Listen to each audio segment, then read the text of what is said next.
Lance, dinipensahan nga ba yung mga babaeng nagpo-post ng thirst trap? Matapos pumutok ng pangalan ni Lance sa social media, maraming lalaki ang nagkumpara dito sa mga babaeng nagpo-post ng pa-sexy o thirst trap. Ito, basahin natin yung ilang comments. Si Lance ay isang Maria Clara sa mundo ng puro Maria Osawa. Ang tawag niya sa mga thirst trapper, Maria Osawa. Parang hindi nanood ah. Pass na tayo sa thirst trappers, dito na tayo kay Lance.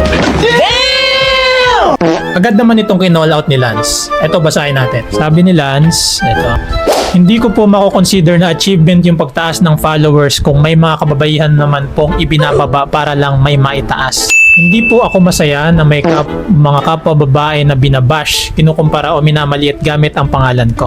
Women do not have to fit one image to deserve respect. Yes. Hindi kailangang educational creator ka, mahinhin, conservative o tahimik para masabing worthy kang respeto.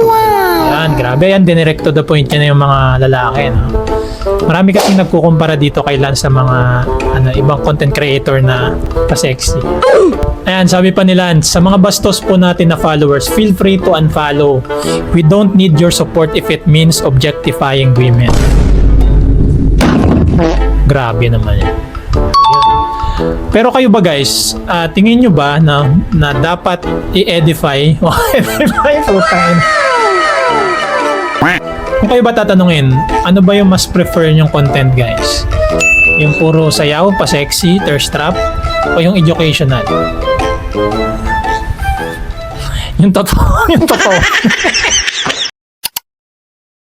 Hi Modern Pinoy fans, if na-enjoy mo itong video and you want to watch more, click here.